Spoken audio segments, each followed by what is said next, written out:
বায়ুভূত নিরাশ্রয় ইদং নীরং ইদং ক্ষীরং অন্তরস্নাহি ইদং পিব স্নাত্তা পিত্তা সুখী ভব।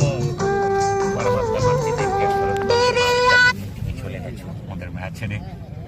শাসনের এতখানি আগুনে তোমার শরীরটা পুরো ছাই হয়ে গেছে, খুব কষ্ট পেয়েছো। একটু মেয়ের হাতের জলের জন্য হাওয়া বাতাসে নিরাকার হয়ে 4 দিন ঘুরেছ। তুমি তৃপ্ত সহকারে গ্রহণ করো মা, আমাকে আশীর্বাদ করো। আমি